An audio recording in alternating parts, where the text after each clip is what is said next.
Hello, everyone. My name is Alexandra Porter, and I'm happy to be here this morning to introduce our conversation with Rich Perna, Executive Director of Auxiliary Services at Mount Holyoke College.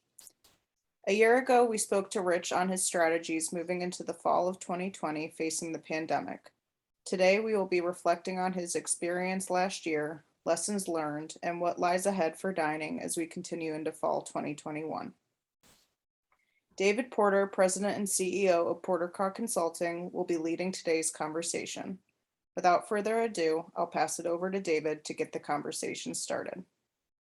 Hey, thank you, Alex, and thank you, Rich, for agreeing to speak to us today and kind of talk about what it's been like over the past year, what some of the challenges you've had to face going into the fall with your program and how you've overcome them. And I know a year ago when we first talked, we were looking at the uncertainty of going into the fall of 2020. There was no vaccine. We were talking a lot about quarantine policies and isolation policies and all kinds of extreme strategies to attempt to cope with basically the unknown, living day to day. And so it'd be kind of interesting to hear how you've actually successfully done that and what the fall 2021 looks like. So Rich, I'm going to turn it over to you. Great. Well, it's great to be here with you again, David. I always appreciate our conversations. Again, my name is Rich Perna. I am the Executive Director of Auxiliary Services at Mount Holyoke College. We're a small liberal arts college, just figured I'd give you a little bit of background in Western Massachusetts. We're about 6 miles from UMass Amherst, Smith College, Hampshire College, and Amherst College.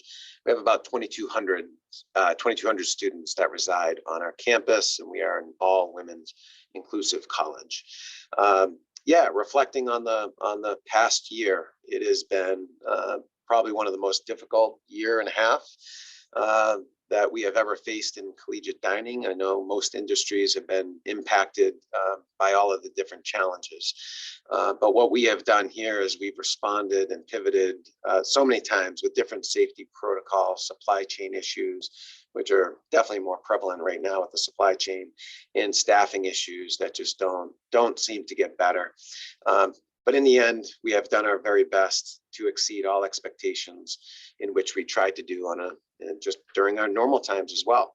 So our approach may or may not have been a lot different than other college campuses, but our focus was only to do what we know we could do incredibly well, and not asking our staff to do anything more than that.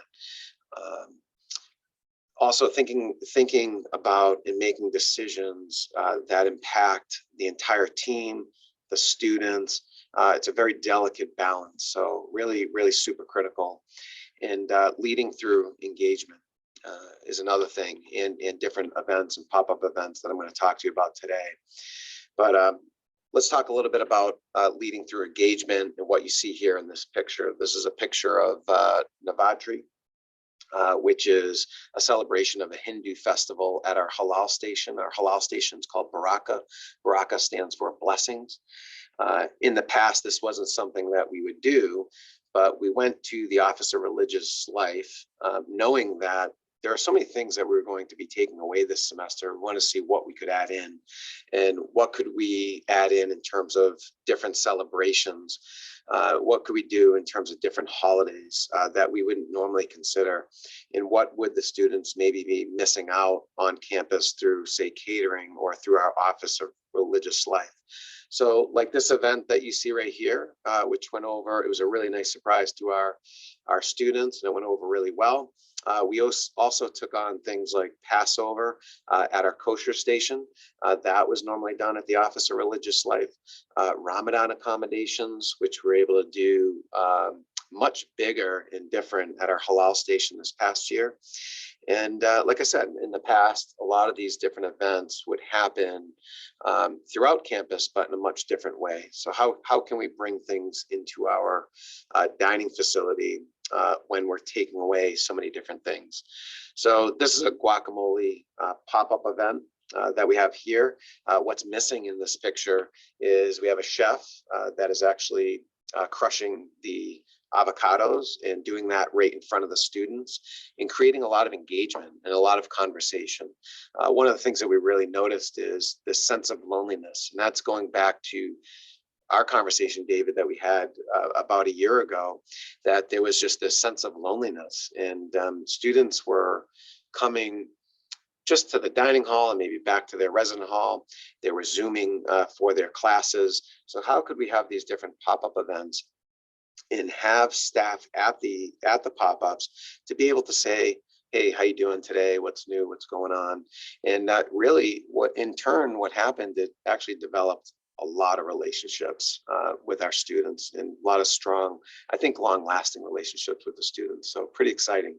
Yeah, Rick, last year, I remember in our conversation when you had mentioned the loneliness part of it, you were saying that you saw students lingering maybe even a little bit longer in the dining hall because they Sure. were able to actually have a human-to-human communication with your staff.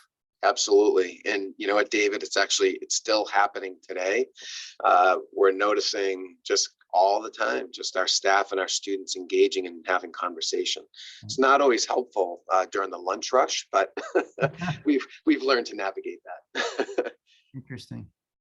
So here's a lemonade pop-up, and we've done so many different ones. The one that you have right here in the center of the screen is actually a jalapeno infused strawberry lemonade, and quite amazing. Might sound a little bit out of the ordinary, but it was pretty amazing. And then a regular strawberry lemonade. And these pop-up events are events that the students don't know about. They're not advertised. They're actually just surprises. So they walk into the operation. We do it every single week. And it could happen on any given day. So the students have grown excited about what's going to be the next pop-up event. Basically, what is the next surprise? So this is a barbecue event that we did. We actually closed the dining commons down. We borrowed this smoker from Smith College, our friends right down the road, and we did this pop-up barbecue. In the past, we would not have dreamed of closing the dining facility down without telling the students and doing a pop-up event. But we took the risk, and we actually had a huge reward. The students were blown away, really excited about this pop-up, and asked if this is something that we could do more on a weekly basis. Certainly not practical, but quite nice to get our staff outside, engage with the students, and get this smoker going and have a barbecue pop-up event. A lot of fun. So it's But, interesting. It almost seems like over the past year, as opposed to it being a calculation or strategies of subtraction, how can we get by doing less within the restrictions of COVID? You found ways to actually do more and really surprise in the best of ways your students to continue to maintain that experience and value. David, you're so right. Spot on when you say that. Yeah, really shrinking down the labor model, wasn't really intentional, being down 20 staff. What can we do and how can we do it incredibly well, like I said before, and putting all of our eggs in one basket, so to speak, and being able to make a very powerful dining program is exactly what we did. Other pop-ups that we did along the way too were things like homemade sushi, homemade granita. We brought lattes, which is one of our favorite items within our coffee shop. We sell a ton of lattes. So that was something that was taken away from them. But then how can we bring it back? And how can we bring it into the dining operation? And that's what we did. So we did a pop-up latte. And if we didn't serve 1,000 of them, we didn't serve any at all. So a lot of other ones that we did too. Going back to engagement, we decided to do live stream cooking classes, as you can see here. This was cooking on a budget. And this was a lot of fun. This was at the early stages of the pandemic. We capped it at 30 students in person, but then any other students beyond the 30 could actually live stream in and be a part of the conversation, be able to ask questions, or just sit back and actually watch this great demonstration by one of our chefs. We did 4 sessions. We included not only the students that were on our campus, but we included the entire community. And what was cool is the community was able to not Zoom in, it's live stream, very similar, but be able to stream in and be able to watch these demonstrations, be able to ask questions. And actually you can see a person way off to the left-hand side along the windows there. That person was answering the questions in the live stream chat. So that was a lot of fun to be able to let people not only ask just questions over the microphone or in person, but to be able to do it through a chat. Pretty cool. So we did things like one of our sessions was homemade vinaigrettes and marinades. Cooking on a budget is the one that you just saw. This one here is with Chef Bradley. He is one of our cooks at our grill station. He married someone from Guatemala, and he decided that he wanted to do South American cuisine. And it's a lot like Food Network. He knocked this out of the park. It was a lot of fun, and students were excited to be able to communicate with Chef Brad. This was at the early part of the pandemic too, where there was actually no seating. There was this was not in person at all. So this was 100% remote. All the students that were involved, community and alums that were involved, all did this remotely. And again, ton of fun. And other than that, we did another one with sushi. Students love sushi here on this campus. And we did homemade bubble tea. So homemade tapioca. So Rich, this looks like that picture on the left looks like this is set up right in your servery in the student center. That's exactly right. Wow. Yep. Nice. So maintaining our traditions, like many schools, Mount Holyoke College has many traditions, and we have many traditions within dining. And milk and cookies is one of our most beloved traditions on this campus. We actually bring milk, cookies, and juice, and plenty of vegan and gluten-free options to every single resident hall on campus every single night. Students are able to get together. They're able to just engage in conversation and be able to share their milk and cookies and have a nice conversation. But things were a little bit different in this pandemic. So it would be easy to just say, we're no longer going to be able to do milk and cookies during this pandemic. But what we did is we decided we're better than that. We can figure this out. We're going to package up all the milk, the cookies, and we did a whole variety of other things for students to be able to take to go, to bring them back to their spaces and still have their milk and cookies. But in addition, we said, you know what, we're going to do a Zoom, live stream Zoom cooking class with all of our favorite cookies on campus.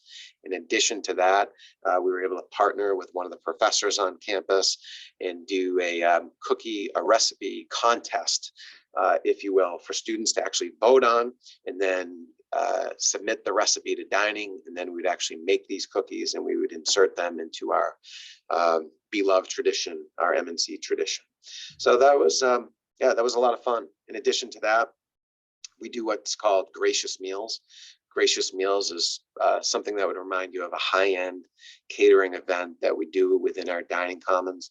And how can we do this within a pandemic? And how can we do this when we don't have indoor seating at the time? We do have it now. We said we're going to move forward with it. It'll be a high-end catered meal to go, but we'll still move forward and we'll do it.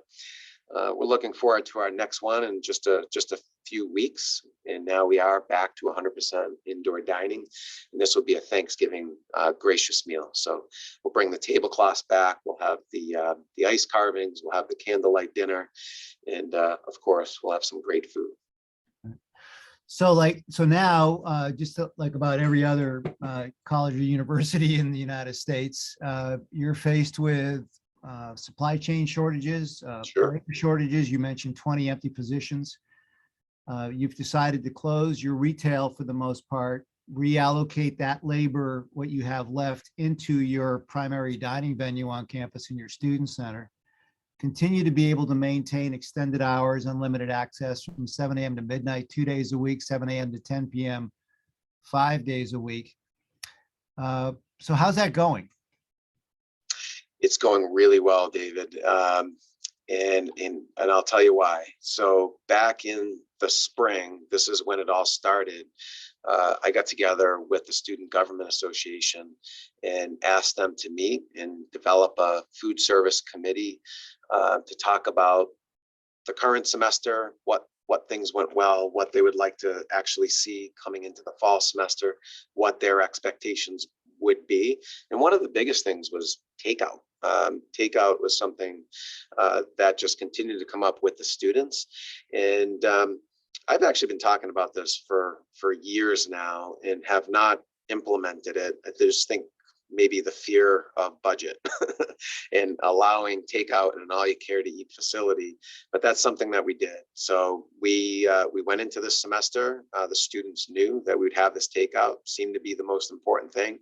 Extending those hours out, having stations open longer was another thing they really wanted. So we made those changes, and with them knowing that the pub won't be open, which also serves as a coffee shop, and then another coffee shop that's on campus that won't be open, and that we would basically put all of our eggs in one basket, if you will, and do everything within this dining center and let students be able to come in. And they could, early in the pandemic, they could not dine in, so it was 100% takeout service. But then as time went on, we slowly started introducing more and more indoor dining. And when we did that, we allowed students to be able to, you could come in, sit down, have a meal, and then still do takeout. So we didn't control that. Or you could come in and just do takeout and then take your food to go. That's fantastic. Fantastic. So upholding the integrity of the program is something I've talked about from the very, very beginning of this pandemic. And I think a lot of colleges and universities went so many different directions with how are we going to operate dining services within a pandemic. And the one thing that was just so important to us is just upholding the integrity of our program, still allowing the students to be able to come into our dining facility and see all these stations available. There's a picture right here in front of you of the walk station, still to come in and get customization of food the way that they want it, the way that they expect it, being able to take care of all of the allergens, all of the religious needs, and just all of the variety needs of our students and what the students expect.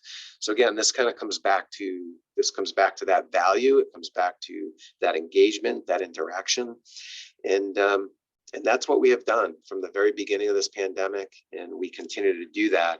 All of our stations have been open. But we have a little bit less on campus, and we keep talking about that. We've compressed it right into that dining facility, and it's worked out really well. So takeout leveraging staffing needs. Now we're down 10 dishwashers, and then we're down 10 other staff. And what we learned is that by having takeout, and especially with having reusable containers, you don't have to be washing dishes continuously all day long with all the different varieties and sizes of plates and containers and silverware and chopsticks. And what we're able to do now is we're able to think of it more as catering, bring in those reusable containers, get everything stacked up, and then 3-4 times throughout the day, getting a bunch of people together to process those containers, those reusable containers through our dishwasher has worked really well. And again, being down 10 staff and still be able to have the integrity of the program. The reusable container program is something that we're super proud of. This is something that we implemented when students moved in January. They came in, they had this insulated reusable bag waiting for them in their resident hall. They had 2 of the beverage mugs, they had 2 of the food containers in real silverware. So that was waiting for them. And this was for the students to be able to come into the operation and to be able to do an equal exchange. So very simple. You get to the cashier station, you swipe your card, and if you have 1 or 2 containers, you drop them into a bin. The cashier then hands you the amount of containers that you dropped right back. So it's actually just an equal swap. And again, letting those students to be able to take unlimited food, unlimited beverage, and then have this reusable bag has worked out really well for our students and has given them a lot more flexibility. And let's face it, our students they're very, very busy today. They're definitely overcommitted. I certainly see it in my own kids. And being able to give them that option of to go I think it's just so important in any dining program today. The Useful program, this is an exciting new partnership. We have an alum. Her name is Allison Rogers. She is the CEO now of Useful. And if you want to go to her website, and it's useful.us, and check out what she's doing. She has developed a QR code to actually go at the bottom of every single container. So students, like you saw in the previous picture, the students would actually, they're carrying around those containers. Now what they can do, actually not yet, we're looking to do this by next semester, is the QR code goes on the bottom of all the containers. The students download the app. If they don't have the phone, we have a kiosk, they can use that. And then they scan out the containers and then they scan them back in. And then we have different drop areas for the students to be able to check out and drop off their containers. So when they are done with them, they don't have to carry them around. They don't have to bring them back to their room, and we don't have to wait for them nearly as long. So being able to check out and check in, really great platform. So looking forward to getting this up and running. So when do you think you'll have it up and running, Rich? Well, the big issue right now, it keeps coming down to supply chain, unfortunately. So we are moving away from the plastic GET containers and actually moving to a more of what looks like, would remind you of a Yeti container. It's a stainless steel double wall container. It's a really, really nice option for the students. But unfortunately, with the supply disruption, I'm not sure when we're going to get them. So I think we will start this program with our GET containers that you see in this picture. We'll put the QR codes on the bottom of it, and we'll have this up and running hopefully by January. And then when the other containers arrive, we'll start that program. So maintaining catering service, most of us have been affected greatly by catering, but again, not wanting to affect that quality, making sure that safety was top of mind. Things were pre-packaged. So all of our catering looked like it was food items out of our grab and go store. So things that were entrees that were composed, like you see here in this picture, different salads, appetizers, people being able to remain socially distanced and still being able to eat out of this type of food container has worked out really well for us. And we've been able to maintain catering throughout this pandemic. Well, this has been unbelievably enlightening, Rich. Peter Drucker said the best way to predict the future is to create it. Sure. And so many of us are reactionary when it gets into crisis mode, but it almost seems as though over the past year, you've been, I'm not sure this is a word, but proactionary, where you've really stepped up and created opportunities in terms of your pop-ups, in terms of reinforcing that value for the students, in terms of the program integrity, even when you have so much less to work with, or even when originally it had to be all takeout. And now in the fall here, the program that you've essentially created, recently we published an article that said successful leaders can adapt and find the courage to look at the way they do business differently. Well, boy, if that doesn't describe what you've done, I don't know what does, in terms of really looking at a way, making the most important part of your program that primary dining venue with the extended hours, with the unlimited access and the value, and your 100% takeout, which is a tremendous value, probably as much, if not more psychologically as it is practically speaking. And yet you've closed your retail locations. And I guess my question there is there a sense on campus that, the program has shrunk in term, I know it shrunk because of having 20 open labor positions and closing these 3 or 4 retail locations. But is there a sense on campus that the dining program has shrunk dramatically because of that? Or is there a sense that it's almost stronger and maybe even a little richer than it has been in the past, even though you've closed those retail locations? Well, thanks for saying all that. I'm definitely blessed with working with such a great team and administration. But to answer your question, again, working so closely with students and student government and being able to let them know that this is our approach and there is a human element that is behind it really goes over and resonates quite well with the students, and communicating often with them works well. I met with the student government actually last week, and being in collegiate dining or college dining, if you will, right now, you can imagine what some of those conversations must look like on a lot of college campuses. These have been really, really hard times.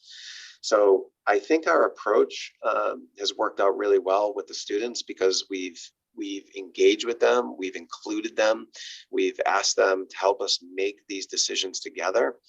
And hard to believe that I went to a student government meeting and there was no mention of when is the pub coming back? When is the coffee shop coming back? The only mention was that we've been great partners, and the food and the program has been exceptional. And what they wanted were just the very simple things. They were looking for the most simple things that you could possibly imagine, that were just so easy to be able to go back to the team to say, students are looking for more sliced lemons, or students are looking for more variety of cereals, just very, very basic things. So to answer your question, it has become, I think, a richer program with less staff. Yeah, it's pretty amazing, because it almost sounds, especially with the 100% takeout, you've maintained the extended hours. You still have a robust selection of menu variety and selection with that integrity. In terms of the primary dining venue in your student center, I mean, it almost looks like some could argue it's even a broader program than it was pre-COVID in that one location. Sure. To the experience, combined with the nice little to-go bags, the insulated bags your students have in their rooms with the tumblers and the containers. So that's remarkable, Rich. And I think if anybody would like more information on what Rich has done or what he's doing and how he's moving forward, Rich's email is right here, rperna@mountholyoke.edu.